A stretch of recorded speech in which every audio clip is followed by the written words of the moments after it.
To set up Rockbox on our Y1, we need to first unplug it and secondly, turn it off.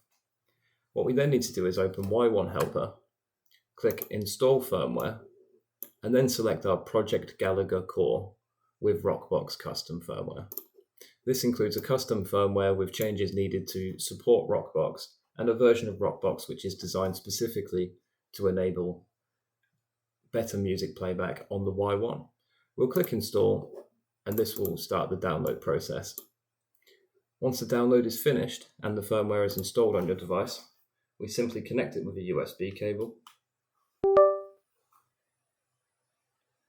We turn on USB storage and we use the next track and previous track buttons to choose the options on the screen to select OK and turn on USB storage. From there, we can use the included Rockbox utility with Y1 Helper to set up our Y1 with its first Rockbox theme. Now, the way we set up Rockbox utility for the Y1 is to select Change and then to select our Y1's drive letter, which for me is D. So I'm going to select drive D, and then I'm going to select iPod Classic as my type of player. What we then do is select the options for themes and fonts and click Customize. From here we'll be shown all of the iPod Classic themes from the Rockbox theme database, and from there I can select my favorite theme, which is Wide Night. I'll click Select and then click Install. We'll click OK and the theme is automatically downloaded to our device. It's now completed successfully. I can click OK.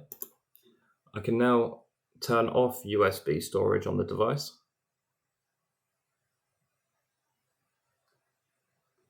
I can click Set Time, which will automatically set the time on my device and restart Rockbox. And Rockbox will now ask me to update the database. So I'll click Yes by selecting the OK button. And now Rockbox has restarted. From here, I can go to the System menu in Rockbox. And if we're asked to at any point, we can click Restart Rockbox. You'll need to do this when your database updates for the first time, and you may be asked to do this occasionally by Rockbox. If Rockbox asks you to reboot your Y1, it means you need to go into this menu and press Restart Rockbox. Now, to set our first theme, we'll head over to Settings, Theme Settings, and we'll select Browse Theme Files. From here, we can select Wide Night, the theme we installed earlier. Now, from this menu, you can also choose different elements of your theme, like the font, the while playing screen, and the base skin, which allows you to compile multiple themes together to make one theme that combines elements of them all which you like. That covers the basics of setting up Rockbox. In doing this, your music stays on your device, so you don't need to set it up again, and Rockbox can scan it and index it to allow you to access your tunes from the database. Now, database has a pretty extensive system for cataloging your tracks and allowing you to filter through them. One of my favorites is First Letter, which allows us to find tracks, albums, and artists by their first letter and then go straight to that song, which is a very quick way of getting around. You'll notice there is a search feature in Rockbox, which currently won't work because we don't have an on-screen keyboard, but we are working on an on-screen keyboard for the device, which will mean you'll be able to use this search feature to search for songs directly in Rockbox.